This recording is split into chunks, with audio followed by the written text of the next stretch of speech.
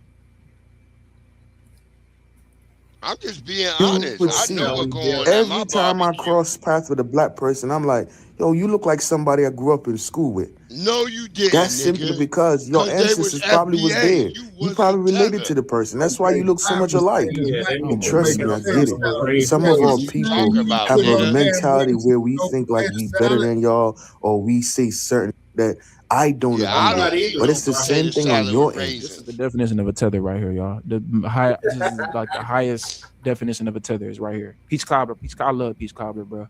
Cornbread. Even our cornbread, they don't eat cornbread. Exactly. No, they don't eat cornbread. I hope I says on the T Ant Spears or is it Ty? I don't know. Even cornbread, they don't eat cornbread over there.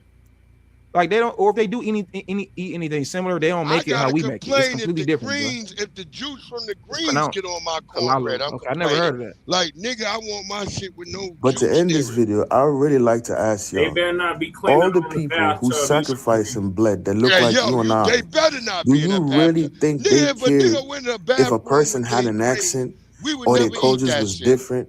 Yep, they absolutely care. I think they definitely care, and they still because some of those people are still alive today.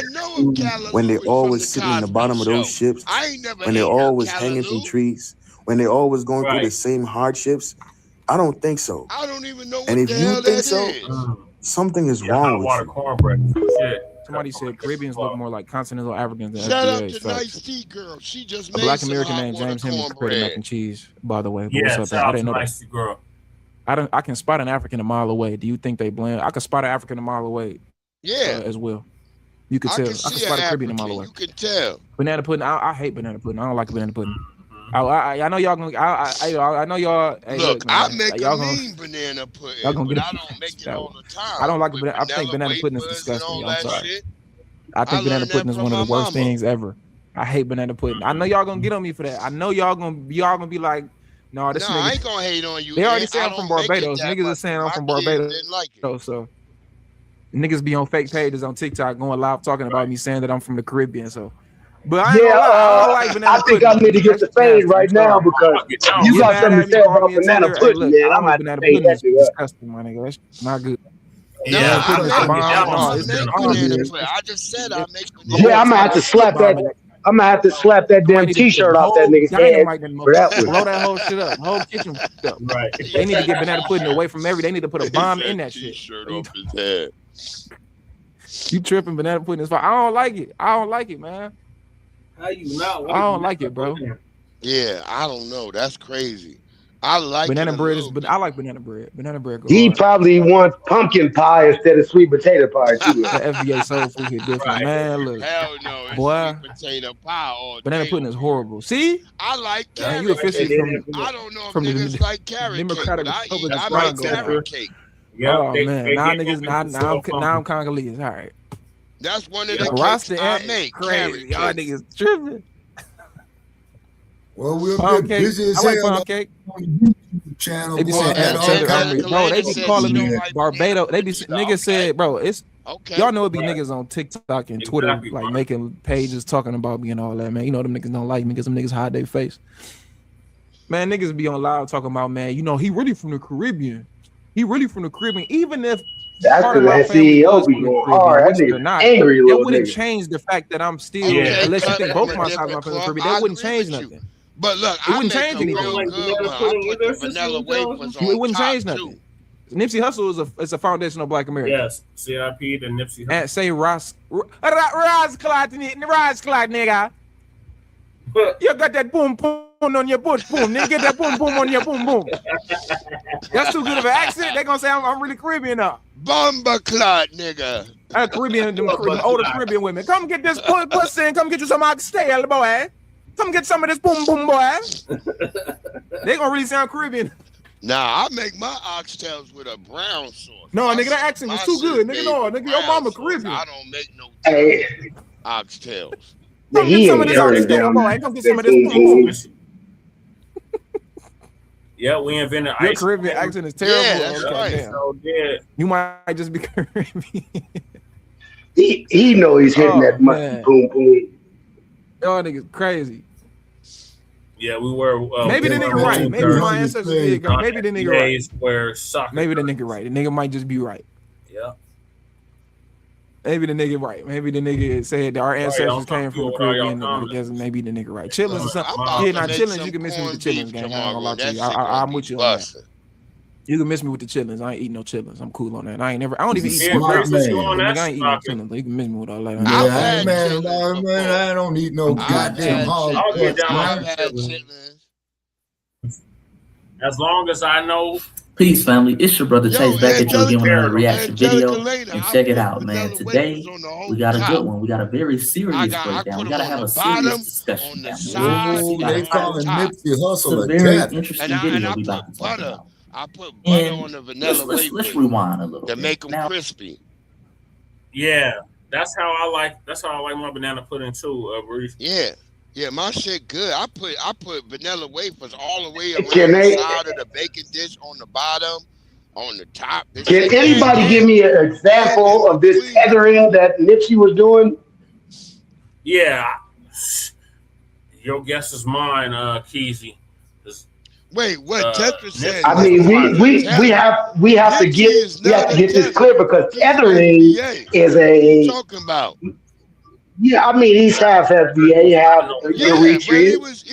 He's still on FBA business. I got half video. And he never undermined us and never put us under the bus ever. So I don't understand where the tethering comes from. Yeah, right. I don't know what you're talking about, tethering is the action word. That died in my you done lost the Tetra.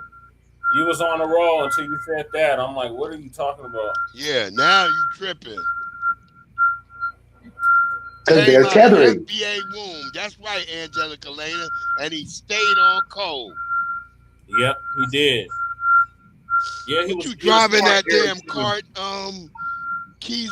Yeah, somebody got a back alarm on. Yeah, that's Keezy driving that damn cart. I'm not driving that shit. I'm in the break. I'm outside, man.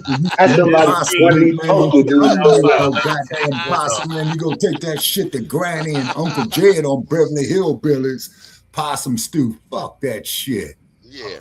You better go see Uncle Jed and Granny on Beverly Hillbillies with that shit. Back in the that days, was real old. That's like old in the days, niggas like in the wood. That's the niggas tether on doesn't country apply style. That was not me doing that beeping. That was a tether backing up into the post office. That was so a that's tether not me. backing up into the alley behind Lady K's apartment.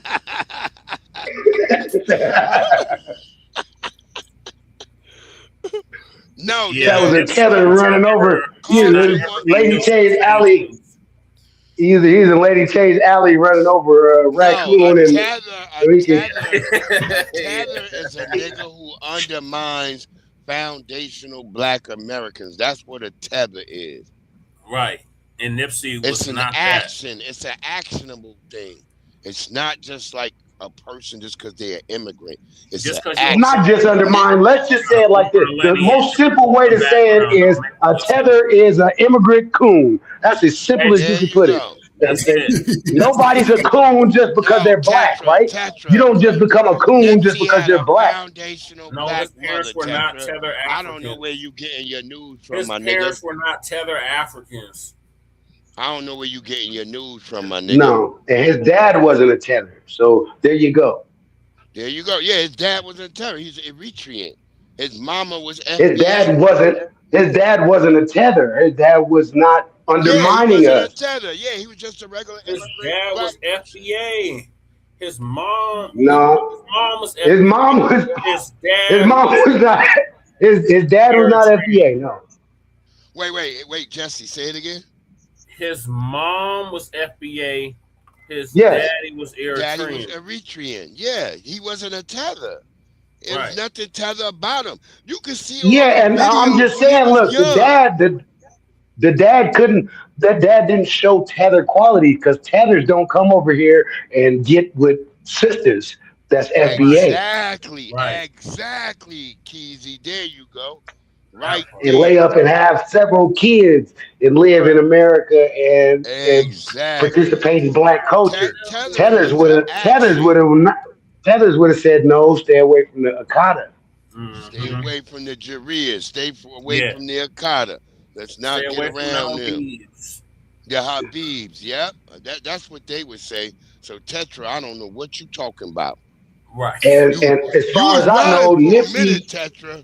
Nipsey was going hard with he had deodorant on. Nobody ever said that he was musty.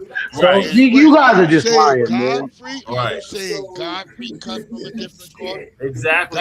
Godfrey is not a tether. I just think, man, that we just cracked the code a little bit. Godfrey is a tether. I'm gonna give it to him. I can't go with you if you're just going around saying good shit sometimes. Every time, some of that stuff is good. I agree with some. If you're just one of them people who says stuff sometimes that I agree with, well then you're a tether. Ain't no straddling the fence. If you go on the other side at all, well then your ass is over there with them. You over there with them. You right. You right. As I look at that, I'm like, yeah, you right. That nigga do be saying some. Nigga, how could you be? Put it like this: how can you kind of snitch sometimes? Or I'm kind of a rat. I'm kind of no good sometimes. Yeah. I'm kind of not a rat. No, you a rat all the time, bitch ass nigga. Nah, Godfrey is a tether. Godfrey is a full-blown tether. But like I'm not all the way gay. I only suck cock on Tuesday and Thursday. Tuesday and Thursdays only. I only take it up the butt on Wednesday. No. I only take it up the butt on Wednesday, so that makes me straight. Go to San Francisco, man. Right, Yeah, I know Tuesday ain't with that. Slick stuff, right, Angela? So at the end of the day, Godfrey is a tether. He's not. You can't be with us sometimes. You can't be half of the way. You can't. It's all. You got no alliances. He's not out. You can't be straight. You can't be a straight male half of the time, but then you take D on Tuesday and Thursday. Right. No, you're not straight. You're not straight. Right. Damn. If you ever took D once, you're gay. Yep. Well, yeah, that's true. All right. So moving along. South African Chewbacca. This motherfucker, boy, I'll tell you that much. Say what now, brother? Chewbacca, an Exanian mocked the enslavement of Black Americans has been found. Then that's not an Exanian, and that sounds like a goddamn bore. But then they got them other motherfucking Uncle Tom ass motherfuckers over there too.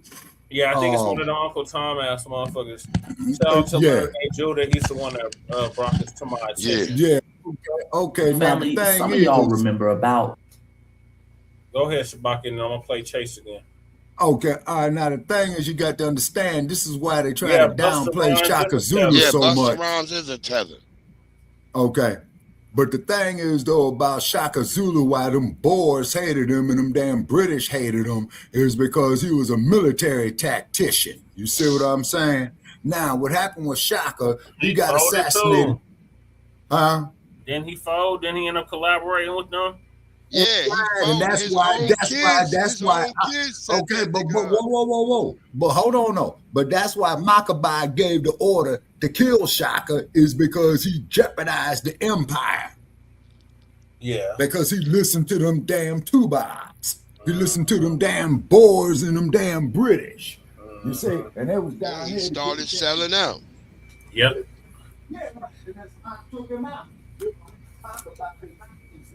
As soon as I hear that disclaimer that I hate, everybody, well, I'm gonna need to see proof. I need to see the proof of the writer that you're talking about. Right. Everybody, well, show me the proof. Where's the writer? Right. Give me an example of that writer, or you are lying. Yeah, exactly. There you go. Ain't no cap around that. I thought about it. As soon as you said that, I was listening. I'm like, oh yeah, this nigga making sense. That nigga, you can't be halfway in. You got to be all the way in or all the way out, nigga. Right. All right, let's see what our brother Chase got.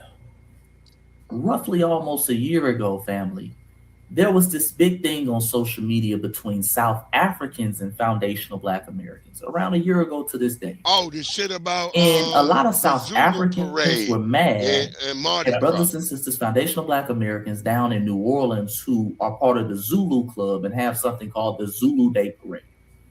And during this parade, some of the brothers and sisters dress up as Zulu warriors and they put on blackface. So a lot of South African brothers and sisters felt as if foundational Black Americans who were part of the Zulu parade were mocking them. Now, I remember several. No, I agree with that. That's what they was doing. Because part of the Zulu Day Parade, they were part of the Zulu social club, as they call it, trying to explain and break down to them. And as they a quick mocking no tellers. You can't mock a nigga who don't got nothing popping. The Social Club is a club down in New Orleans. It's been around 100 years, okay? And it was started by foundational Black Americans on the grassroots, blue-collar brothers and sisters who wanted to come together and have their own parade because they were excluded from Mardi Gras. Mardi Gras used to be like a whites-only thing. And foundational Black Americans many times were not allowed or given the permits to participate. Sometimes we couldn't even afford the masks and the uniforms and the costumes to put on. And during this time around 1909, 1910, there was, white minstrel shows that came to town. And one of these white minstrel shows was called the South in the last few years. I went down there. Folks would dress up in blackface and act like Zulu Jews is nothing more than white people who chose so religion. Being foundational Black Americans, we come from a very witty and satire type of culture where we know how to mock the oppressed. They all white. We know how to mock them, mocking us. Exactly, Breeze. So a lot of the foundational Black Americans came together and they created the Zulu Social Club in response to this. And they said, forget all this trying to get into Mardi Gras, forget all of this trying to get into their own parades and stuff like that. What we're going to do is we're going to start our own parade and we're going to call it the Zulu Social Club. Since they want to mock the Zulu people, we're going to take on the name. Okay? And they created the Zulu Day Parade. And around that parade, they were able to raise money. Because it was able to become a celebration of the community. And they were able to take some of that money and resources that they gained and build Black churches, things in the Black community. They are white. Fund scholarships for children. They're just being a positive outlet in the community. Ashkenazi Jews are white so people. That's where the Zulu Club was coming from. Look what they was doing to this day, in order to honor their original tradition, many of them dressed up in the Zulu satire. They showed them it was about showing the white folks. Yeah, you said we were the Zulu. What are you talking about? You were running around here in blackface with bones in your nose. Now we're gonna take that imagery, control it, and we're gonna dress up in black with our bones in our nose, and we're gonna mock you mocking us. And our own parade that we started. And we're going to use the money from this parade to empower the Black community around us. So I heard many brothers and sisters trying to explain this. Exactly. When they got their license, it says they didn't want to hear it. Many of them didn't want to hear it. Many of them were on attack because I told you they use stuff like that as a proxy to attack foundational Black. I gotta stop being They do this all the time. Yeah, Jewish. Long story short, one of Jewish the people is a religion. who really went out their way keep in mind, but the original Jews were Black. Hebrew during this time was a South African by the name of I Complain. And then when all that Bill Nasser, I think her real name is Sharon. Okay, this woman's claim to fame during that time was mocking foundational Black Americans. Not only the brothers and sisters in New Orleans, but foundational Black Americans across the country and our ancestors who came before us. For those who forgot, I know you haven't forgot about the videos. Let's play some of the videos from this I Complain. Now, again, these videos went viral back in her day. Let's play. And to quote the words of Abdel Gamal Nasser, he says, "How did the Jews leave Black and come back white?" And she's running around picking cotton. Now, muted the sound. That's what Nasser said about 1970, I believe. Okay, so she's if I got trying to be my real memory funny, files making right, fun of brother. us, making fun of our lineage, making fun of our ancestors. Many of Jews, they treat them like shit over there. Yeah, they treat the what are they called? Falashians.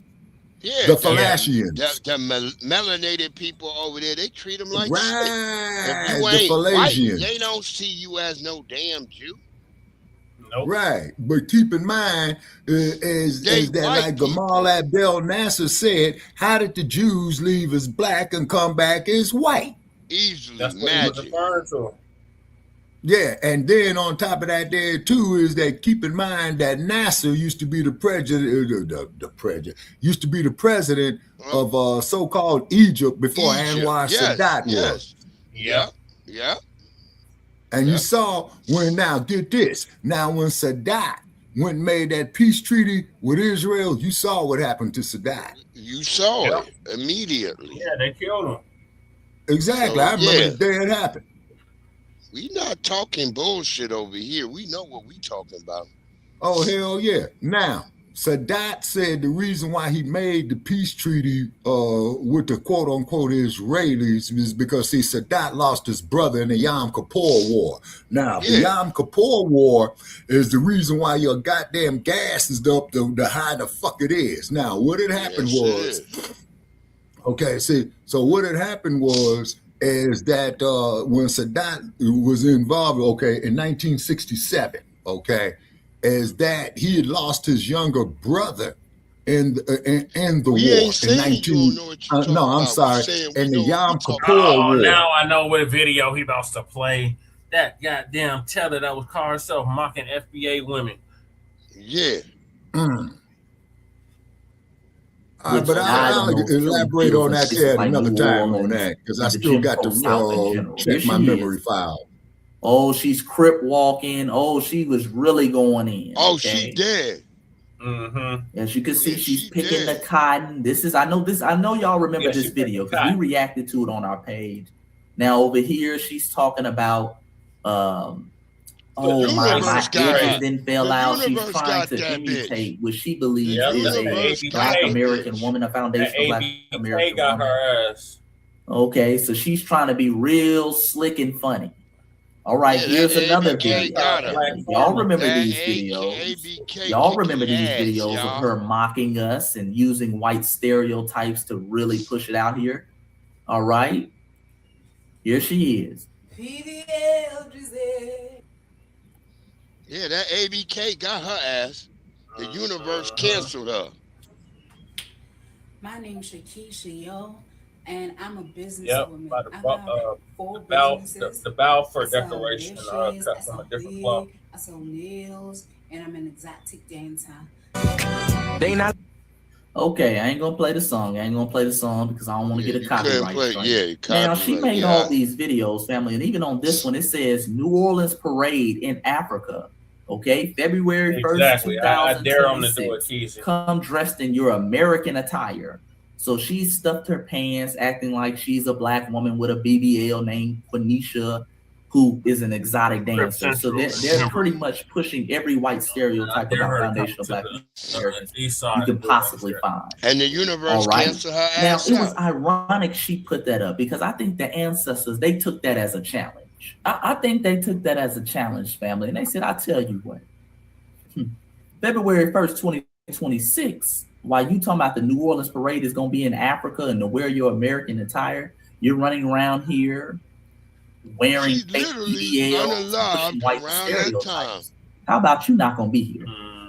Do y'all know, family, as of a couple weeks ago, they found I Complain, aka Miss Sharon, unalive. They found her unalive, and according to her family, it was due to mental health issues. Yeah, that's what they tried to say. Now, I'm not an expert at this type of matter, family, but I believe that was the ancestors whooping her ass mentally. Exactly, Chase. Okay? Because right after she put up these couple videos, she was on and off, you dig? And she was talking about AI, she was taking breaks from social media. You dig? I think the ancestors was whooping her ass mentally. And then talk to her brothers and sisters around the diaspora. Let y'all in on a little FBA game. You've been over there, Sabaki. You know how it go down. If there is one group of foundational Black Americans, if we're going region by region, from the the Mississippis to the Carolinas to the Georgias to the Floridas, because we're all over. This is our homeland.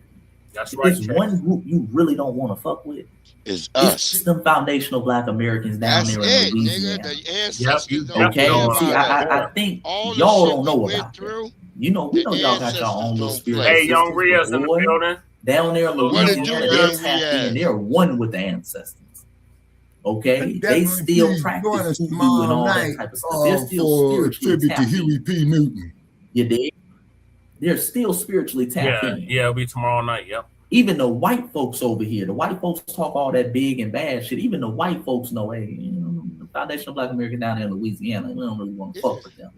Going back to the days of Maria Laveau. Y'all remember Maria Laveau? Work cooking. Boy, she had the white folks shook in the 1800s. But one they thing didn't fuck I with Maria must Laveau. confess, They'll move out of town. Look, we was talking about the Dismal Swamp Swamp over here in Virginia. They'll move out of We was town. talking They'll about leave how town. the Dismal Swamp You is did? right here in They're Virginia. very Extends tapped in into serious. North Carolina. And You I don't believe want when to fuck she around. put up those videos You don't mocking wanna not fuck only around. and out foundational of Black all Americans, fairness but our to ancestors. I think Louisiana, the ancestors took that some as of the sweetest sisters that I've had came from Louisiana. And they say, okay, I got you over here playing in dates. We got a date for you. Damn. Okay, we got a date for you too. I love that accent. So it's very interesting. But let's go into a couple videos because some South African people are reacting, to show you some proof that she has, transitioned. These are some of the videos going up, family, and pay attention to the wording, how they're trying to reframe it. You dig? How they're trying to reframe it. Let's go into that. Popular TikToker I Complain, whose real name was Sharon Dean Ntomzoto Makoni, has lost her life following a battle with depression. I Complain, who was widely loved across South Africa, Africa, and the US, has laid to rest this weekend, 2 weeks after her sudden passing. She rose international fame Look at her. after She a got video goddamn impacting cake American soap on her stereotype face. about Africa in South Africa went viral, earning her Cake the soap, nickname bitch. Show raggedy ass Lord, yes, you heard it Yeah, right, yo, family. They Easy. I've that been to the woman Dismal the Swamp minister out of here in defense of Virginia. Africa I've because been to it. That's where they the Swamp have Fox such was. a hatred for foundational Black Americans. Anytime somebody comes for a He foundational needed Black niggas. American The or Swamp Fox who was a white gaslights guy or who talk about needed our niggas culture to and take him lineage, into the they label swamp them so he the could minister fight of the defense. British. Okay, and they love to try revisionist history. Oh, she was defending Africa. She wasn't defending shit. Right. Okay, that woman was just trying to gaslight and trigger foundational Black Americans. That woman didn't make a single video about white folks dominating Africa, stealing all the natural resources, or even the white people in her homeland who literally have all white communities in South Africa, who are controlling and dominating the resources to the day, who have many of her people living in shanty towns. She didn't make a video about that. At least I never saw it. Yeah, she her didn't claim to make fame no was video attacking about us. Okay, attacking us based off what a few foundational Black Americans do in New Orleans at the Zulu Day Parade. Right. Which they tried to explain to South Africans over and over again, but they didn't want to hear it because they just wanted to attack. They were looking for any and everything to attack. Okay? So now they're trying revisionist history. Oh, she's the minister of defense. They don't even label the brother over in Burkina Faso the minister of defense. He at least kicking out all the white folks. You did? You talking about He at least taking control of the resources. No, this woman, I Complain, is the minister of defense for pushing white stereotypes about foundational Black Americans. It's right on Listen to how they the talk. Understand how deep that hate North Carolina. and then they want to show you an I Show Steve who comes over there as a celebrity, and they want to make it seem like, oh, this is what they think. Remember, these folks all over Africa were bigging her up. Yeah, because God says he ain't going to the swamp with no Nabisco tour guide. The military trains there. The military be training over there. Yeah, they got paths you can walk through the swamp. You can walk through the whole damn swamp. Like they got fucking wooden bridges that you walk through out that bitch. Yeah, the Nabisco's been out there. But it's mainly like everybody, like your tour guide is Black. Yep. Celebrating her videos of pushing these tropes and stereotypes about foundational Black Americans, they were celebrating it. Oh, yeah. We kept the file, family. Let me play a little video. Remember, we covered that last night. Reacting to the comment section of her video. We covered that tether. Check this out, man. Now, what I want to show you, what I want to show you is I want you to look at the comment section. Because oftentimes what you have, family, is you have a lot of people who act like, oh, this is just one person. If you come to South Africa, they really love that on part one. Okay, look at the comment section. And I want you to notice, number one, this video has, this is the video I just showed you. And by the way, family, this video was taken down. Her brother is in control of her page now. He's cleared all these videos. Okay, for them to be labeling her the minister of defense, they sure are ashamed of what she was talking about. Right. Okay, they're not leaving her videos up for everybody to see. Okay, because they know anybody with any common sense who gets up there can see clearly that her whole thing was attacking foundational Black Americans. So they've taken these videos off of her page. All that's up there is like some hats and some stuff she was selling. Yes, y'all definitely but this is why we keep Nah, you don't need to be as on no boat. It's got bridges. 182,300 likes. Okay, and by the way, I had to like the video in order to save the video. For some reason, something's wrong with my save you don't have so that's to be why I on had a to boat like. in it. Okay. I don't know but what the notice North the Carolina comment side is like. the obscene amount of likes, but the comment Virginia, section. they got South Africa is not for beginners. Okay, this is somebody making light of it. Made This is another fellow South African making light of it. That had 37,000 likes. You forgot the swearing unnecessarily, basically saying that foundational Black Americans, all we do is curse and use profanity. Okay, all we do is curse and use profanity. That has 24,000. I'm glad she unalived. I'm glad that took her out. It's another person basically trying to act and do a foundational Black American accent or act like somebody who's a foundational Black American. Says, I live with my 4 kids, Shambanquisha, Veronisha, Quintavious, and De'Aaron Curtis Jr. Okay. So they're trying to be funny. They're making fun of our names and what we name our kids, or some people name their kids. This is the next comment. These are all in a row, family. I'm not skipping over any comments. Someone liked my comments so I can come back and defend her. These are people from the diaspora. The next comment. Opinions gather here as we wait to ride for our cousins if needed. Okay, so now you have the diaspora jumping. You want, Keezy, and I told you that the only time we see these folks on the continent unified is when it's time to gang up on foundational Black down there too. And let me second that again. I said that 8 months ago. I'm gonna say it again. The only time we see them unify on the continent of Africa is when it's time to gang up on foundational Black Americans. And that shows the dysfunction over there. Even the fact they're labeling this girl the Minister of Defense. And that clip wasn't the only one, family. Okay, they were running around. They kept saying it. Oh, the Minister of Defense has died, nigga. The Minister of Defense has died. Okay, that shows you how much disdain and jealousy they have over foundational Black Americans. They live to try to humble us because that's what they viewed her as, somebody who was humbling the Black American, put them in their place. Okay, let's continue. Let's keep going through the comment section. That's why I'm showing you this comment section of all these different groups of people commenting and celebrating her videos, mocking us. Okay. They don't show any unity. If you want to see Pan-Africanism on the continent, mention a foundational Black American. They all universally come in agreement. Okay? They all universally come in agreement. And that's why I told you they crop up these little beefs in order to get attention from us. And all of them fight for the attention. So they like, oh, damn, somebody get attention from Black Americans. Us Kenyans agree 100%. Okay? You didn't see how dark your neighbor was? Somebody said they are coming for the whole continent because they think it's one country. No one said anything about the whole continent. Okay? But the whole continent is coming for us. Understand the projection. Okay, let's skip down a little bit because it's more disrespect. You got to add on your 15th child at 22. Okay, so now they're talking about we have baby mamas, different things of that nature. They never talk about the baby mamas that run rampant. Right, they got. This is another very interesting comment. Hey, my South African brothers and sisters, the Jamaican Online Defense Force is on standby, ready to go should you need us.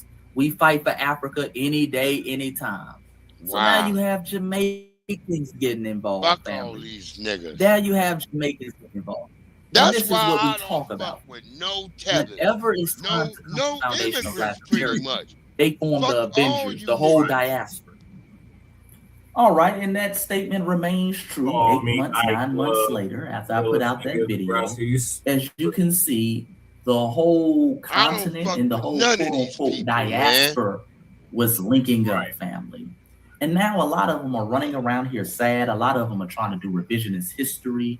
A lot of them are labeling her the Minister of Defense and all these things. And we even have some Negroes over here in the United States running around making videos talking about this. one of my South African family members has passed away, and like, oh my God, like I loved her so much. Like, this is my sister. Like, this can't be real. Like, I can't. Like, this is crazy. Can everybody please send her some love, her family some love and support? Oh my God. This is a moist nigga. I thought that family, you know what I'm about to ask. I just got one question for this young man.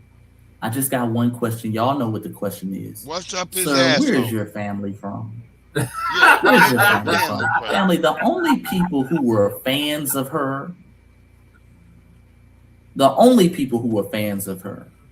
are non-FBAs and tethers. It's called the Foundational Black History two types. Channel, Angelica. Non-FBAs Foundational Black History Channel. That's it. So our only question, anybody running around talking about, oh my God, I'm a fan of hers. A fan? A fan of what? All the woman did was make derogatory videos about foundational Black Americans. And she did this for months and months and months and months at a time. Oh, it didn't stop with the Zulu Day Parade. She just kept making videos. They got fruit by the foot up their ass. So that leads us to this. A powerful question. How should we address people in the diaspora who make a career, who make a living off disrespecting foundational Black Americans when they transition? Okay, I'm asking you as the family. Now, here's my take on it, family. Because some people are saying, hey, Brother Chase, mental health is a real thing. We can't be out here celebrating or, acting nonchalant, even though she said questionable things. We don't want to disrespect the dead. That's gross. Here's the thing, family. Mental health is a real thing.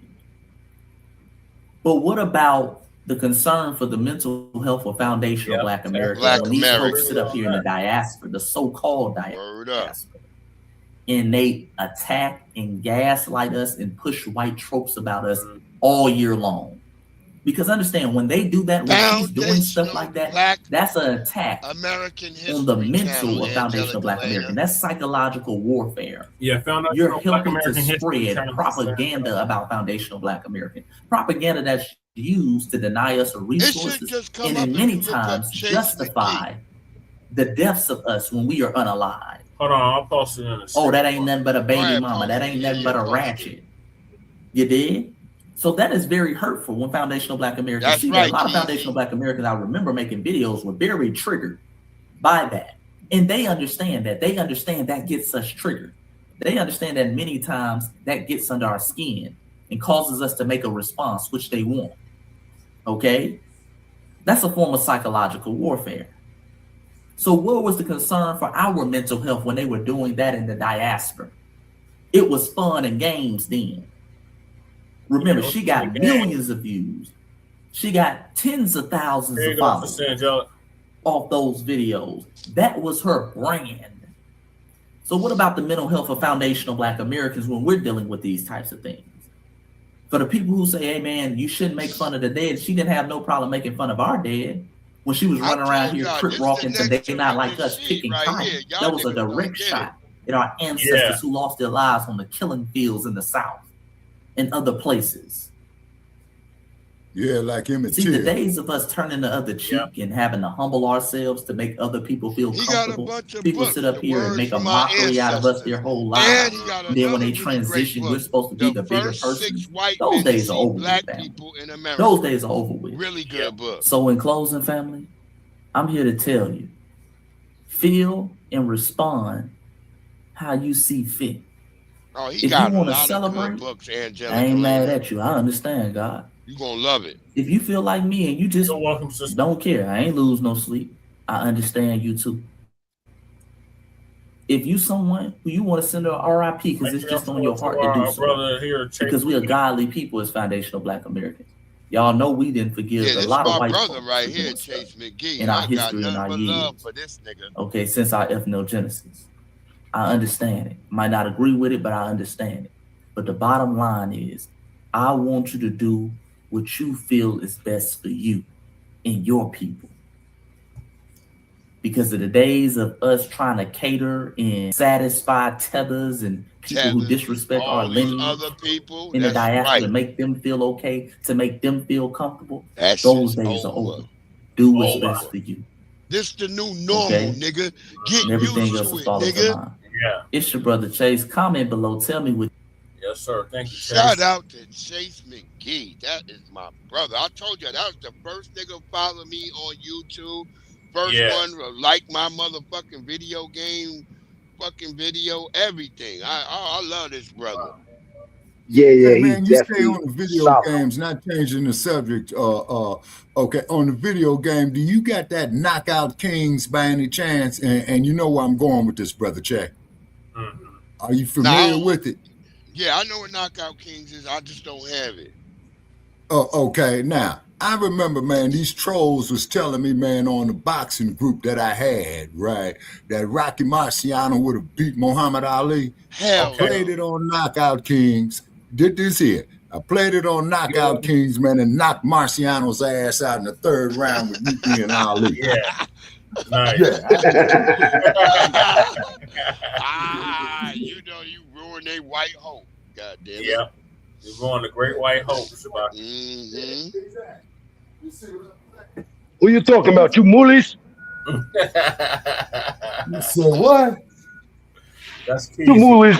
These moolies. You moolies can't mess with the Rocky Marciano. Yeah, you know. Yeah, the Muliani. And them people, man, them people is all mad as hell, choking on pepperoni as you saying that. We ain't worried about that.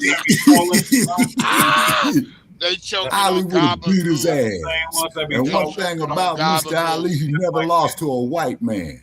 Now, the motherfucker who they really got to give it to is Jack Johnson. His books are really good. Yes, he does. He has I bought all his books. Voices of the Ancestors. Yes.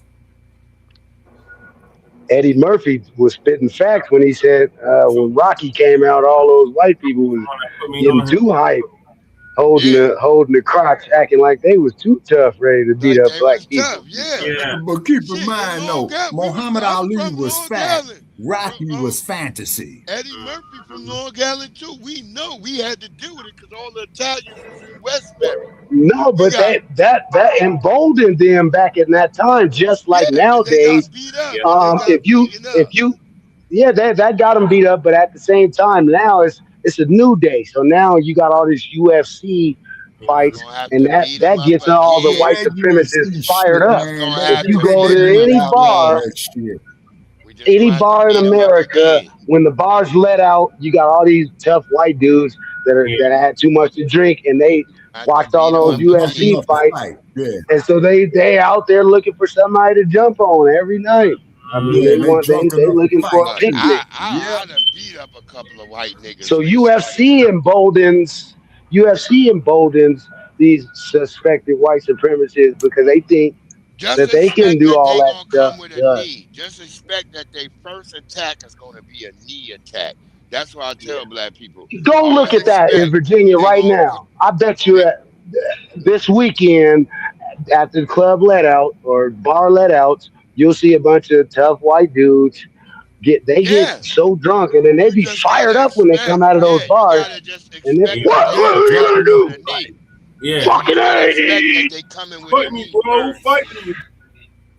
Every week they get beat up outside of those bars every week. All right, you block that knee and then you come up with an uppercut. They ain't getting a chance to do none of that, man.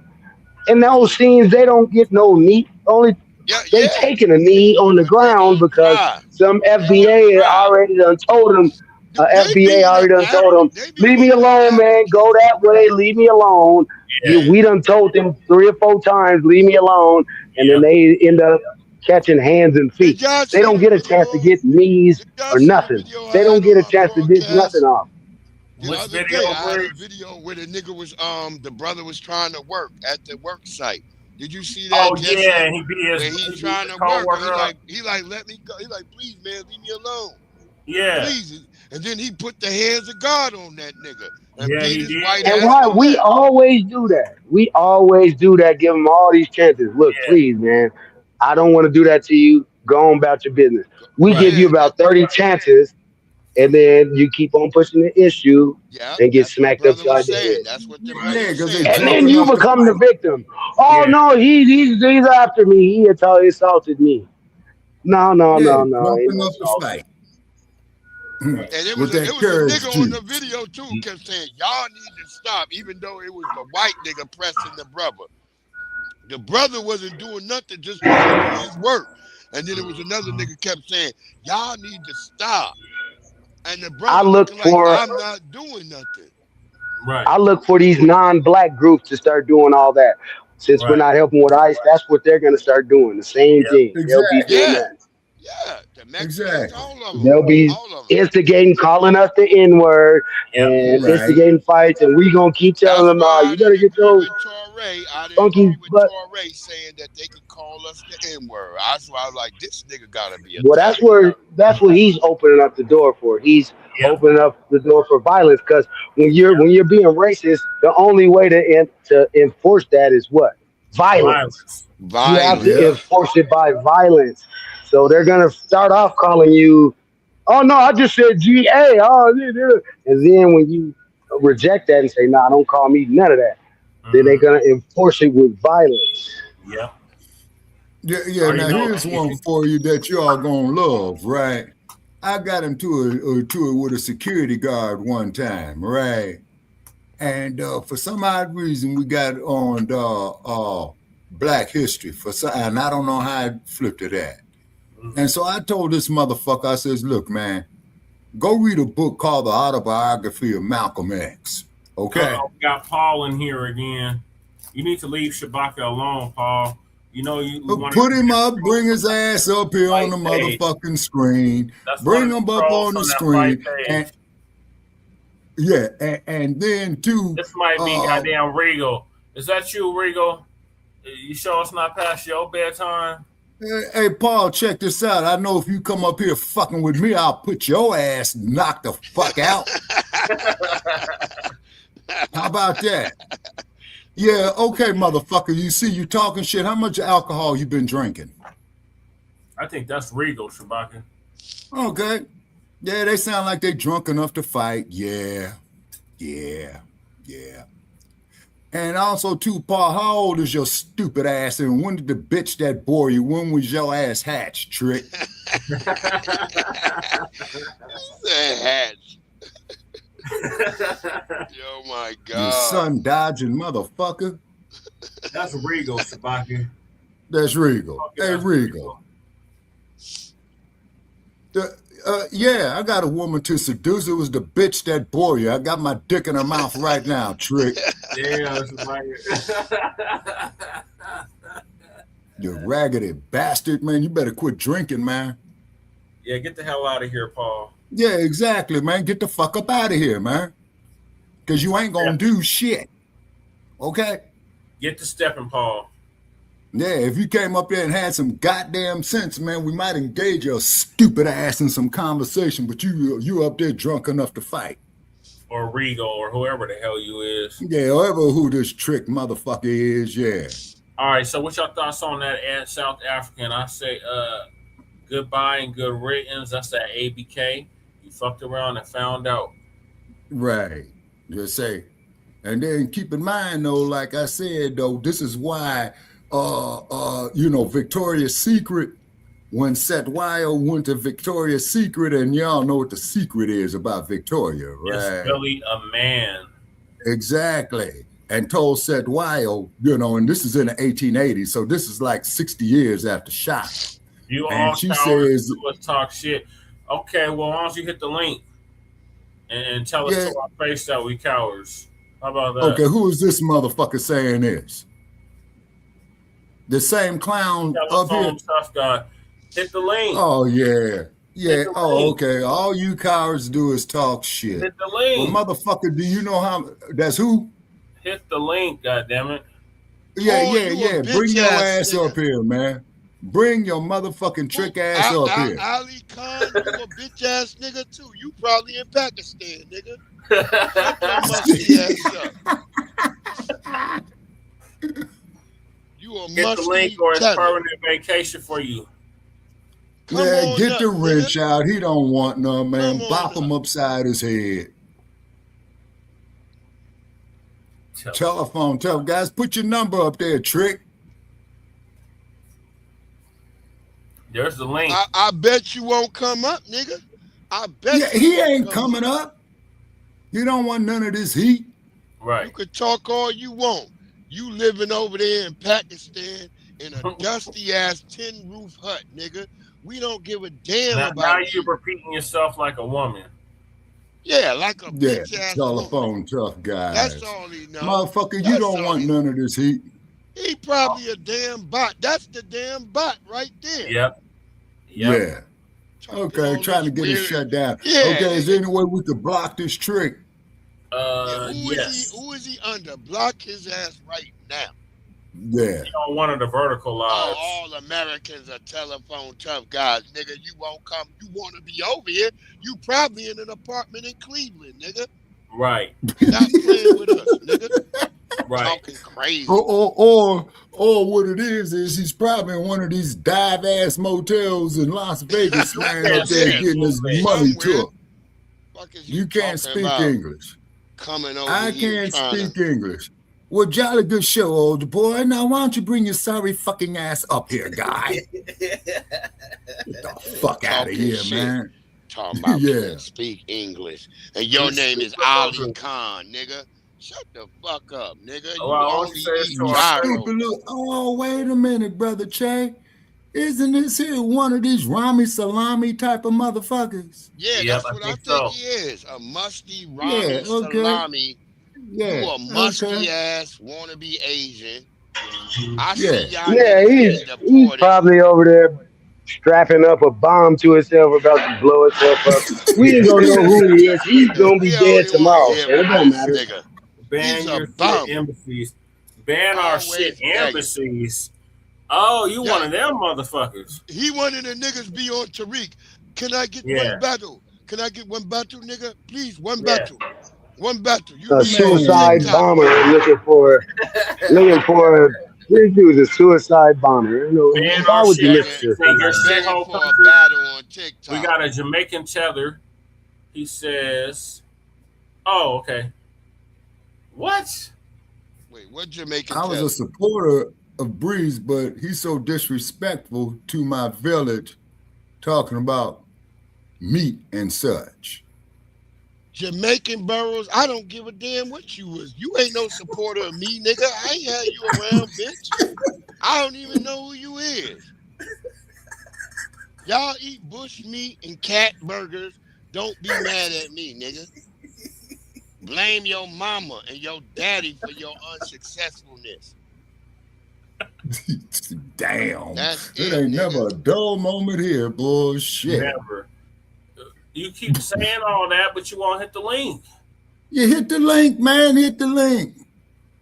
Yeah. Okay. All right. Explain to me. Okay. Explain to me, Ali Khan, how we cowards. And you won't hit the link. Yeah, exactly. That's young Riaz's cousin. Hi guys, and welcome back to another. And I don't like having to talk to people like this, man. I really hate to have to talk to people like this, but you ain't gonna come up here on this damn platform, man. Never support you again. Who the fuck is you? Yeah. Okay. And when did you support us? How much bread did you break off? You ever supported me, bitch? Yeah, man. And how much bread did you break off? You got a bonnet on in your picture. I don't know you, ma'am.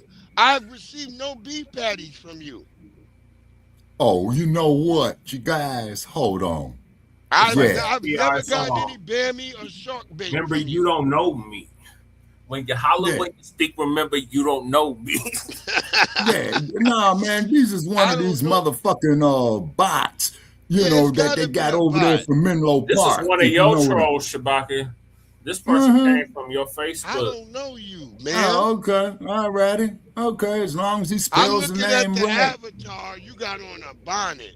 I hope that very disrespectful. Well, Burroughs, you the one that came up here with the disrespect. Ooh, keep my country out your mouth. Who the fuck is you talking to?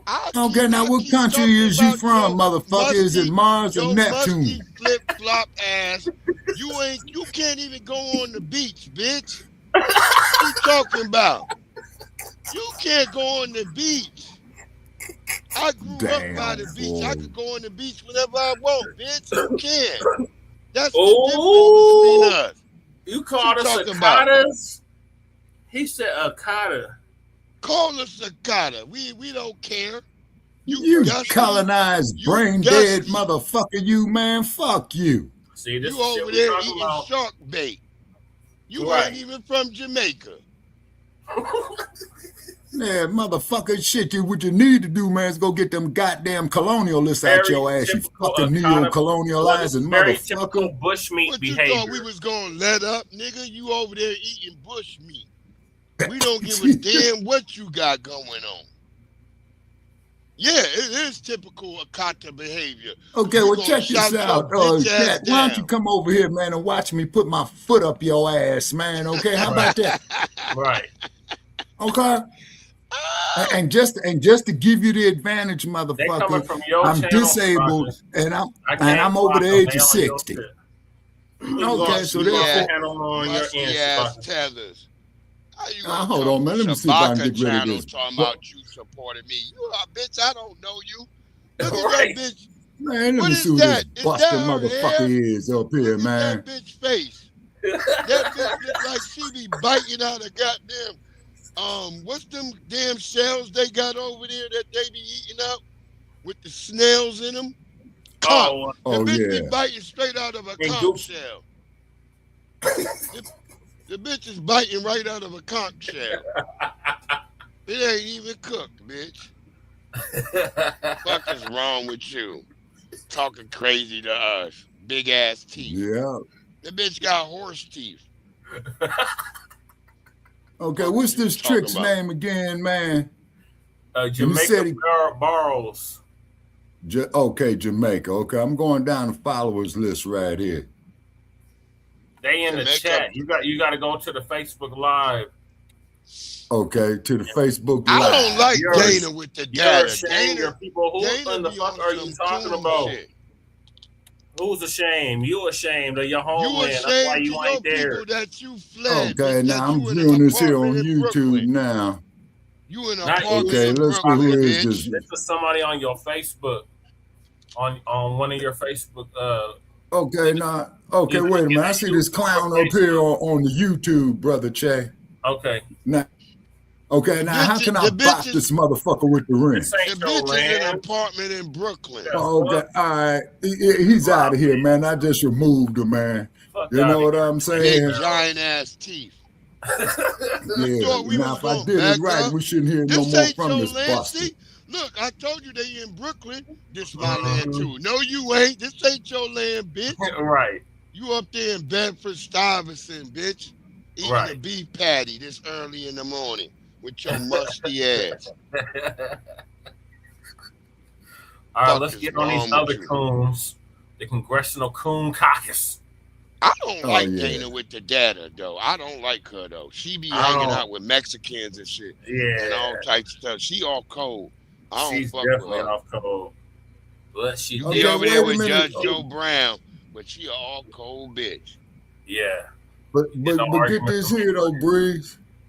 Okay, this dude here says, Breeze, that he was a supporter of Breeze, but he's so disrespectful to my village, talking about you don't even know who Breeze is. Yeah, that's Jamaica Burrows. I don't know who this person is. You ain't fucking okay, well, man, he got kicked out the neighborhood, man. Okay. That motherfucker rose up out the neighborhood. Go eat some damn shark bait, nigga.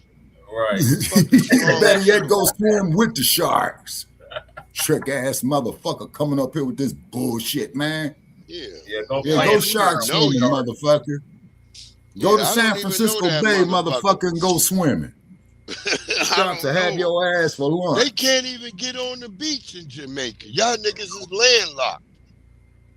How you want to dilapidated homeland after Melissa? That's the bitch right there, Yvette Clark, trying to play like we don't got no IDs, bitch. Yeah. I told you I don't trust bitches with big glasses and ascots wrapped around their neck all these symbolic niggas, Hakeem Jeffries, all these niggas. Yo, man. All these are tethers up here. All of them. Tether alert. Tether alert. This nigga said they got the ascots on, like Roland Martin. Tether alert. Episode of Dana with the Data. So let's talk about the Congressional Black Caucus. Well, the Congressional Black Caucus just held a press conference last week claiming Trump is attacking Black Americans. But here's what they won't tell you. 76% of Black Americans support the SAVE Act, the very bill they're calling racist. Yeah, they play like. And when confronted with this CNN poll, Representative Yvette Clarke said, "I don't believe it."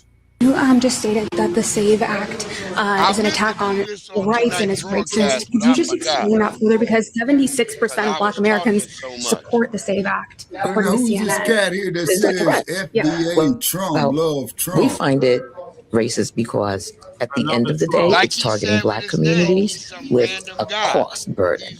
We've been through this historically, right? Where we've been prohibited from voting because we didn't know how many bubbles were in a soap bar. And so this is just a new iteration of that, and we're very focused on defeating it. But if 76% of Black Americans support it, right? I don't believe that 76%. CNN reports it. Well, that's possible. Okay. I do not agree with it. But this isn't about belief.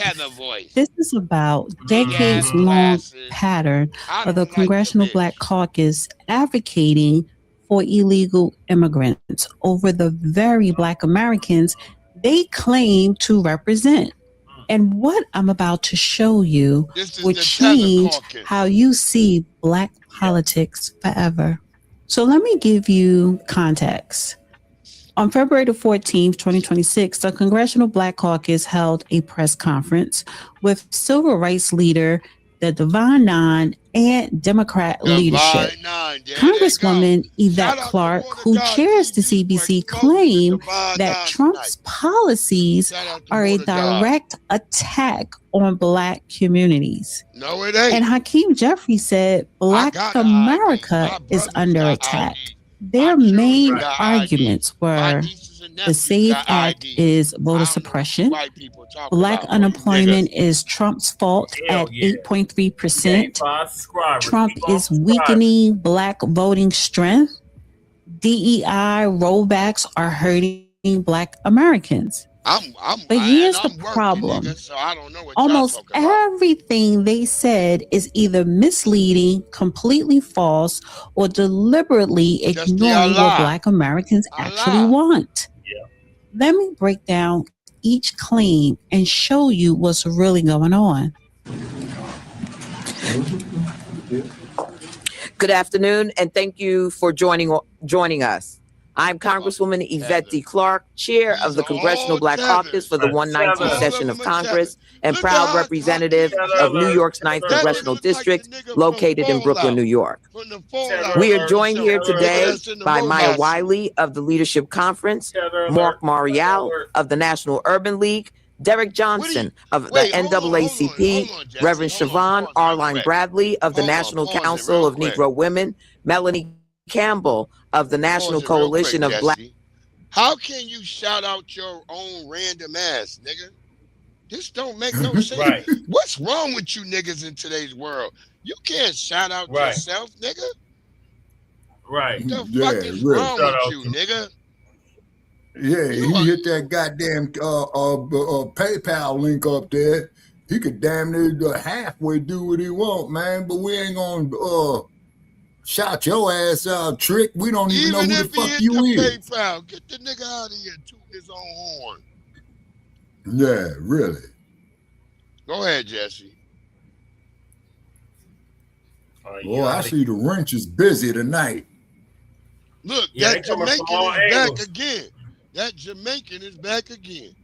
Jamaican. Bitch, I work for your mama. It's on Shabbat. You have 3 jobs. Shabaka, what kind of jobs you do? They're on your YouTube, Shabaka. You got to block them on your YouTube. You got 3 jobs. The bitch working like the niggas on fucking in Living Color. What, you only have 1 job? I have 3 jobs, nigga. I got more jobs than they're Jamaican. She's a prostitute, a skank, and a whore. Yeah, that's right, Keezy. A prostitute, a skank, and a whore. Get your musty ass out of here. Yeah, Shabaka got to get rid of them. I can't do it on my end. Shabaka, they on your Genep YouTube channel. Your people don't work hard, or your homeland wouldn't look like shit. Right. If your people work so hard, your homeland would look glorious. And the white people and the Chinese wouldn't be dominating y'all over there. Right. The fuck up out of here. We don't need you. You a loser in life and in spirituality. Everything about you is full of shit. Come help. We done enough. And everything black people did over here is to not work hard. We made shit easier. We made work easier on everybody that does work in the world. So you keep working hard with your goofy dumb ass. You on your own. Go dig that irrigation ditch yourself, bitch. With your flip fix flops your homeland after that hurricane ravaged it. Yeah. Y'all out there living in trash heaps.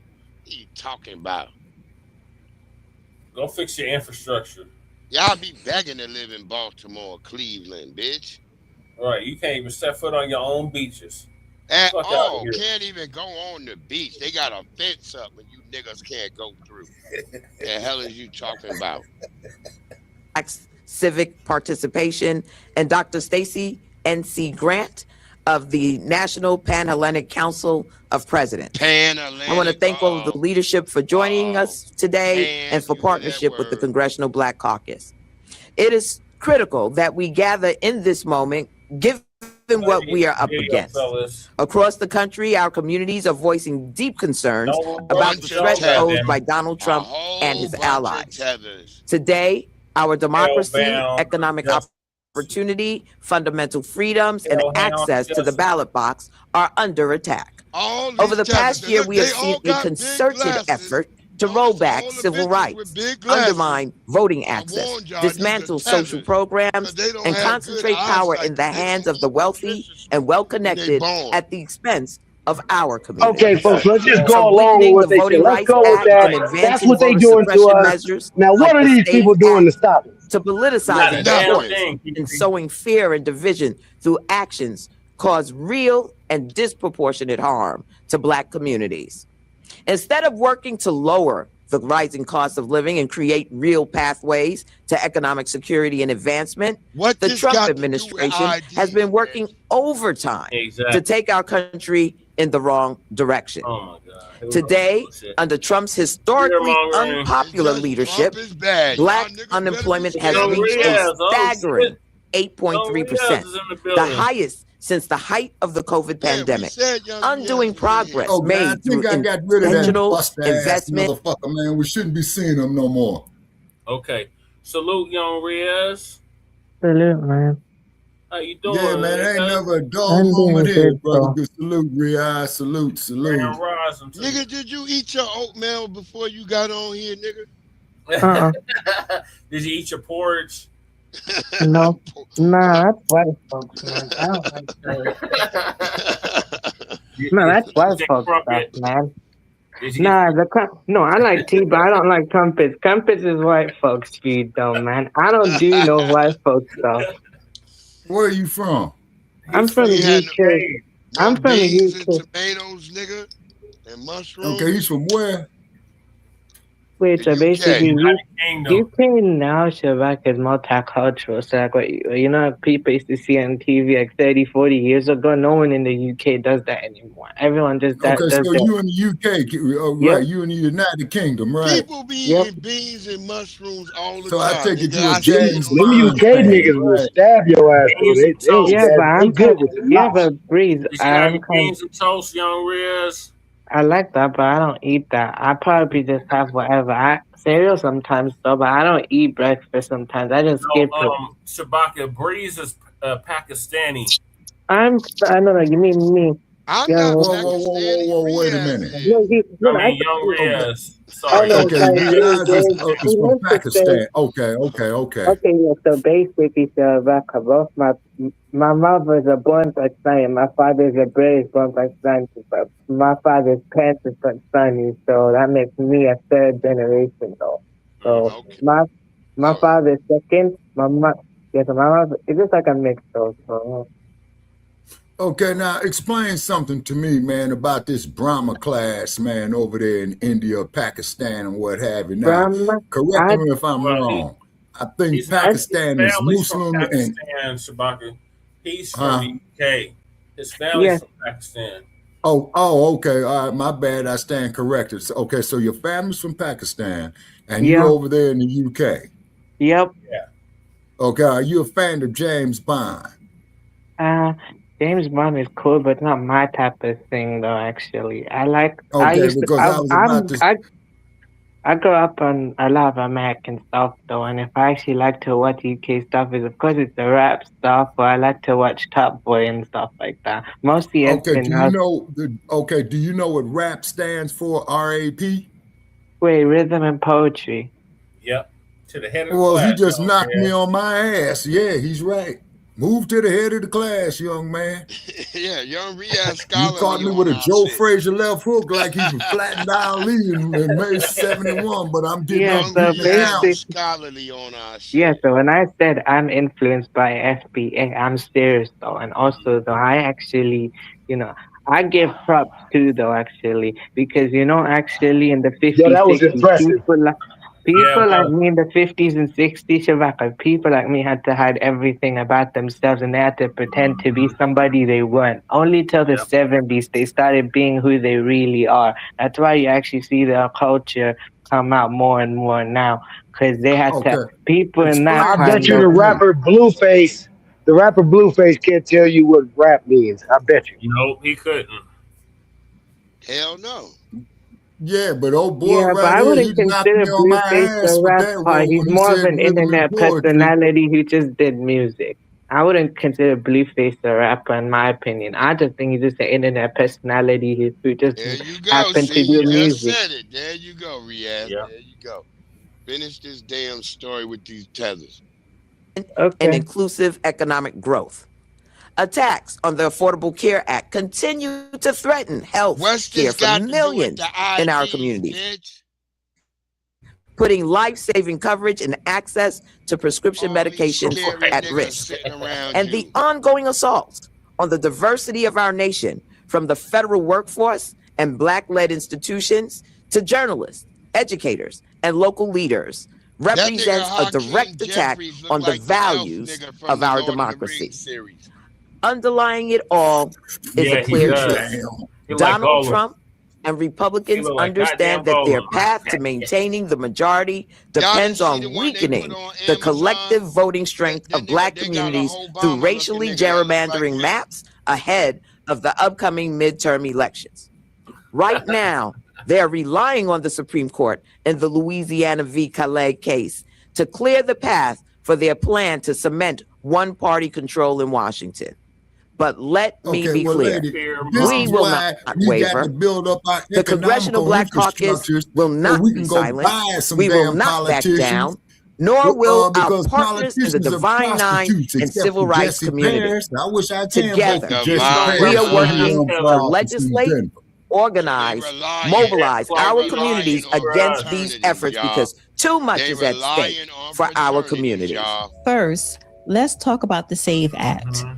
Representative Yvette Clarke called it an attack on civil rights and compared it to Jim Crow era literacy tests. That's cat. But what is the SAVE Act actually? It's a bill that requires proof of citizenship to vote in federal elections. That's it. You need to show you're a citizen to vote. Now, here's where it gets interesting, because I just showed the clip of a reporter asking Representative Clarke about the CNN poll showing 76% of Black Americans support voter ID laws. Her response, I don't believe it. Think about that for a second. When presented with data showing what Black Americans actually want, she dismisses it. She doesn't believe her own constituents. And here's the kicker. She compared voter ID to Jim Crow literacy tests. But literacy tests were designed to be impossible to pass. They ask questions like, how many bubbles are in a bar of soap? Yes. Voter ID just asks, are you a citizen? Do you have ID? Study shows over 95% of Americans already have some form of ID. And for those who don't, most states offer free IDs specifically for voting. So if 76% of Black Americans support this, and it's not actually suppressing anyone's vote, why is the Congressional Black Caucus so against it?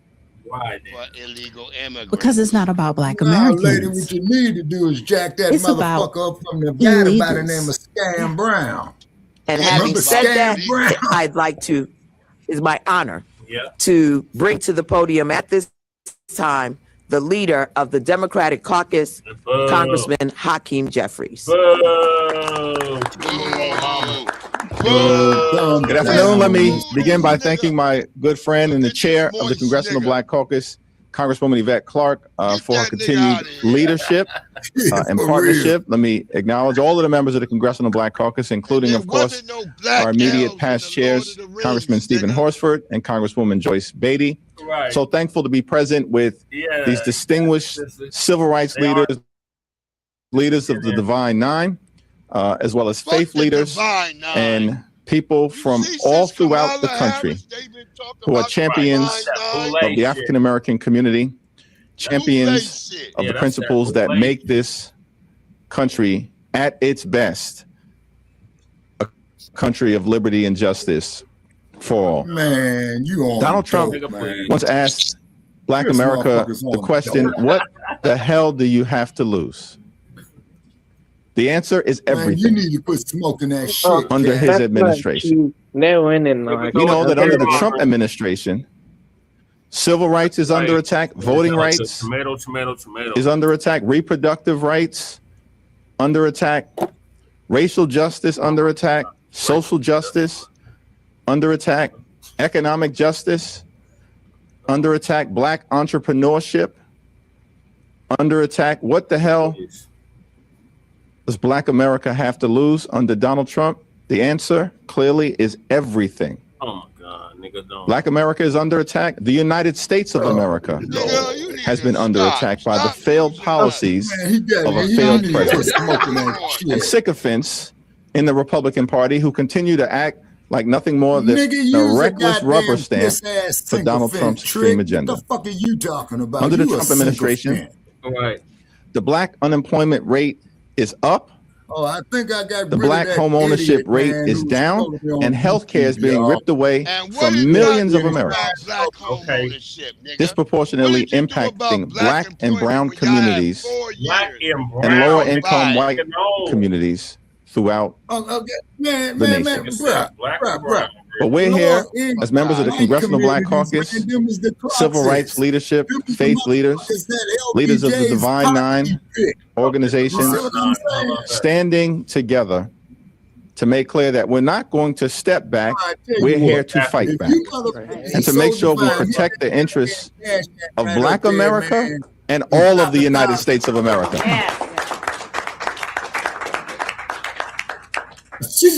And as John Lewis would often encourage us to do, we will continue to show up. We will continue to stand up. We will continue to speak up. We'll summon that character, that courage, that conviction of those upon whose shoulders in this Black History Month we proudly stand upon.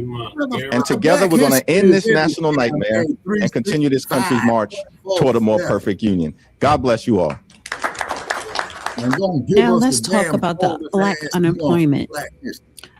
The Congressional Black Caucus claims that under Trump, Black unemployment reached 8.3%, the highest since COVID. And they're technically correct about the number. But here's what they're not telling you. Black unemployment was at a historic low of 4.3% in 2023 under Biden's policies. But what changed between 23 and 2026? Thank you very much. First of all, good morning. We just spent about an hour, leadership of the Congressional Black Caucus and the leadership of the nation's leading civil rights organizations in conversation and celebration, because this is Black History Month. And I want the members of the media to know that this is the 100th anniversary of the Black History Month celebration. And even though for the first time in 50 years, there is no official celebration of Black History Month at the White House, there is an official celebration here in the Capitol that we just had. Number two, I could spend the next 15 minutes now what about Kamala telling you how Harris? reprehensible and how offensive Okay, good question. the actions in depicting I don't support Kamala. My family don't Barack and support. Michelle Nobody Obama claims were that, last week. actually, you know. I'm just could spend 15 indifferent. It's not minutes like I have nothing against or an her. hour Okay, sorry. sharing with you how the pictures from Minneapolis and Los Angeles and other communities of sworn law enforcement officers engaging in abject brutality and constitutional violations. Man, But what I want to police spend the guards next are minute or two supposed to be sharing with brawn and you intelligent. is He's talking about a peek at the analysis that we've done on the first year of the Trump economic policies insofar if you don't go as Black sit your America ass in and the corner, nation nigga, shut the are fuck concerned. Right. What we've seen is 1 year of chaos What you mean not and true confusion. about Biden? Biden wasn't We've seen shit. 1 year of a bait and switch strategy Talking about. You must be moist, nigga. that said, number one, if we impose tariffs, it will yield a manufacturing nirvana for the American people. Damn country. Instead, what we see is that yesterday Ford Motor Company, in releasing its earnings, had one of its worst earnings cycles my in recent family was memory. from, though, you know. So What we I see is tens of thousands going on 100,000 You know, also, manufacturing though, jobs he damaged the lost country this as well. year. Didn't he? You when know, we also were what happened promised to you also happens to me, because technically we're manufacturing connected in a nirvana way, so it also because of these failed tariff internationally policies. also helped out. What we see is a under tariff Biden, no help make it worse. that is costing the average American family $1,000 a year extra in expenses due to the impact it is having on the things that they buy. And then number two, what these policies have yielded, as referenced before, is an wholesale attack on the hard-fought work of the civil rights movement going back to 1954 that opened the doors for Black Americans and women and other people to ascend to the highest levels in American life. Instead of embracing the idea that I am a president for all people, what we have seen is a campaign to divide us, by race, to divide us by gender, to divide us by red state, blue state, sectionalism, and you can imagine it. Think about the idea that any president of the United States would not invite every governor to the White House. And I applaud the governors for saying, no, we won't go unless we can all go. These have been policies that have divided this nation and hurt our economy. And then finally, the big ugly bill You don't get your has Dizzy cost us Gillespie looking ass out of investments in schools and children and health care, and it is only just beginning. So on this Black History Month, we're here to say niggas is sellouts. these economic policies are damaging Get out of Black here. America raising our unemployment. But as has been said, we stand united to bend this curve. And we commit today to fight and fight and fight until hell freezes over. And then I can assure you we will fight on the ice. Thank you very much. Mark Morial from the National Urban League actually lied about what caused it. He claims tariffs, anti-DEI policies, and federal layoffs. But let's be honest about what these policies actually mean. Tariffs, for instance. These are trade policies that affect all Americans, not just Black Americans. And they're designed to bring manufacturing jobs back to America. Anti-DEI policies. Here's the uncomfortable truth. DEI programs benefited white women, LGBTQAI plus community, and illegal/immigrants the most. Right. Exactly. Federal layoffs. Trump laid off 250,000 federal workers. But here's what they won't tell you. The federal government was bloated and insufficient. These weren't targeted layoffs of Black workers. They were across the board cuts. But here's the bigger question. Why is the Congressional Black Caucus more concerned about government jobs and DEI programs than about creating real economic opportunity for Black Americans? Now let's talk about the problem with the Divine Nine infiltrating Black politics. For those who don't know, the Divine Nine are historical Black fraternities and sororities. They include the AKAs, Kappa Alpha Phi, Omega, Psi Phi, Delta, Zeta, Phi Beta, and others, right? And they were heavily represented at this Congressional Black Caucus press conference because a lot of them are politicians. We got another troll. Dr. Stacey Grant from Beta Phi Beta spoke. They kept referencing the Divine Nine leadership. But here's the problem. These organizations have become political machines that push a specific Democratic agenda, regardless of what's actually best for Black Americans. Throughout the press conference, they constantly talked about the advocacy of Divine Nine. But when you look at their actual advocacy, it's always aligned with Democratic Party talking points. Reverend Bradley announced they're partnering to register 1 million new Black voters in 2026. But let's be real. This isn't about civic participation. This is about registering Democratic voters. And here's the disconnect. If 76% of Black Americans support voter ID, but the Divine Nine and CBC are fighting against it, who are they really representing? So let's get to the heart of the matter. What is the Congressional Black Caucus real agenda? They're fighting tooth and nail against a bill that will require proof of citizenship to vote. They claim it's about protecting Black voters. But think about the logic here. Black Americans overwhelmingly have IDs. Black Americans overwhelmingly support voter ID. You can't walk around. The only people who can't provide proof of citizenship are non-citizens. So who benefits from opposing the safe illegal immigrants who want to vote? Maya Wiley, the leadership conference, complained about ICE having a $75 billion private army. She's upset about immigration enforcement.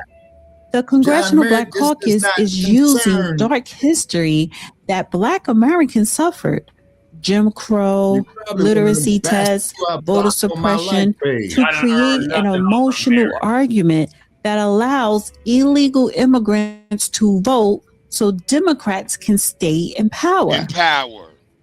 Because here's the reality. Black Americans are starting to vote more conservatively. That 76% support for voter ID, that's a problem for Democrats. But if you can import millions of illegal immigrants and give them the ability to vote, you can replace Black voters who are leaving the Democrat plantation. Yep. They know. And this is why Congressional Black Caucus hasn't done anything meaningful for Black Americans since the 1970s. Okay, they passed the Emmett Till Anti-Lynching Act. Great. But lynching was already illegal under other laws. What have they done about Black on Black crime in cities they control, failing schools in Black neighborhoods, economic opportunity in Black communities, the breakdown of the Black family? Nothing. Black on Black crime, bitch. Because they're too busy advocating for illegal immigrants. Here's what the Congressional Black Caucus should be doing. Working with the Trump administration, not against it. In Trump's first term, Black unemployment hit lows. He passed the First Step Act, which released thousands of Black Americans from prison for non-violent Pakistanis and Birmingham, literally, when them and Indians get into a conflict, they literally go around beating each other, though. They're not just beating each other politically, though. Sometimes we literally beat with each other in other aspects, too, even street-wise, too, though, literally. Cutting waste, reducing inflation. Every single one of these policies help Black Americans. Manufacturing jobs provide good paying work without requiring college degrees. Border security stops illegal immigrants from undercutting wages. Cutting waste means more efficient government. Lower inflation means your dollar goes further. But instead of working with Trump to implement these policies, the Congressional Black Caucus is fighting him every step of the way. Representative Clark says, "We will not waver. We will not be silent. We will not back down." Translation, we will not work with Trump even if it helps Black Americans because our loyalty is to the Democrat Party and illegal immigrants, not to our constituents. I can only give you what I see from the outside looking in. So that's why I'm just listening right now. The Congressional Black Caucus held a press conference and actually was on February 11th, not the 14th. My apologies. Claiming Trump is attacking Black Americans. But when you actually look at the evidence, 76% of Black Americans support policies they're calling racist. They're more concerned about illegal immigrants than citizens. Yep. They haven't accomplished anything meaningful in decades. Every Monday. They refuse to work with an administration that could actually help. This is why Foundational Black American delineation is real. Foundational Black Americans, descendants of American slaves, have different interests than Jamaican Americans like Representative Yvette Clarke or the illegal immigrants the Congressional Black Caucus is trying to protect. The Congressional Black Caucus needs to make a choice. Represent Black Americans or represent the Democrat Party's agenda. Because right now, they're doing everything except for what they were elected to do. If this video opens your eyes, hit that like button and subscribe. Drop a comment and let me know. Do you think Congressional Black Caucus represents Black Americans or the Democrat Party. And I will see you in the next video. He's a damn liar. I got Apple News. I got Google News. It would have came up on all my shit. Lewis Powell, shut your ass up. Take your little white ass and go shove a banana up your ass, nigga. Coming over here lying. Yeah. And the only thing I'm seeing here, Breeze, talking about the top news is U.S. military buildup in the Middle East. I don't see nothing on Trump. Trump. I mean, man, they would have had special reports all over this motherfucker. You know what I'm saying? This is bullshit. Take your funky ass on too, nigga. We don't want you here either. Right. So I want you deported. Your last name Bandito, that means you got to go back to Mexico, Tito. Let's go. Yep. House niggas Get beg your ass for up sex, out of here. If you don't take your ass back to your dilapidated homeland. Yeah, go live under that tin roof with your damn musty burrito smelling ass, bot. Right. Yeah, all you got to do, Banditos, go south on Interstate 5, okay? Go south to San Diego, man, and you be down there in fucking TJ, man. Your long nightmare. Try our long nightmare. Our long nightmare has lasted over almost 500 years. What the hell is you talking about? Lewis Powell is a nice nigga with a banana up his ass. We don't hear nothing he got to say. Right. The fuck up out of here, nigga. Oh, this is one of our best episodes. Wait, okay. Yeah. This shit is off the hook tonight. Oh, y'all niggas coming in here. We don't give a damn what y'all say. We want you deported, and we want you gay niggas put in a corner. Right. Exactly. And all you gay niggas go to San Francisco. Oh, my God. Go to San Francisco, nigga, where you can get to San Francisco. We should remember. And no disrespect to Jay Militant, because we do know that's his home. Yeah. Yeah, so I want to put that out there. Jay Militant, a rider for real. Right. Go get your San Francisco treat, nigga. Shout out to Cuz. Yeah. All right, so we're going to get on another tether. Oh, my God. Brandon, no, Tether Johnson. Just tethers. Oh, this motherfucker. Hey, where's Crew at on this one? This is in Crew's region. Hey, so Crew, you still with us? Prosperity. All black Negroes, some all old white people doing the work for white people. Shout out to Chicago Foots Red, Sister Justice, Sister Prosperity, Sister Adaney. This nigga be wearing SpongeBob socks. And brother Dwayne. Shout out to Chicago Foots Red. This is from our Sister Prosperity out the Shy. She said, from one racist Democratic Johnson to another, past and present. Yeah. Lyndon B. Johnson's vision. But he calls Trump everything but good. Man, we have some truth to share after this. Now, people, ain't this here the same motherfucker that said you convince these poor white motherfuckers that they better than a nigga, Let's talk and about then the you real can pick their pocket for the next how many hundred years? The certified known racist president and political front, who made it known that he felt LBJ enforced by Republicans to push the civil rights bill for black freedom. Yeah, it was. If you can convince the lowest white man he's better than the best colored man, he won't notice you're picking his pocket. Hell, he's up there trying to bump somebody in the head, man. Lyndon B. Johnson said that. We should remember Lyndon B. Johnson's vision. Emancipation was a proclamation, but not a fact. Lyndon B. Johnson said that. We should remember Lyndon B. Johnson's vision. I'll have those ends voting Democrat for the next. Okay, now ask yourself this here, people.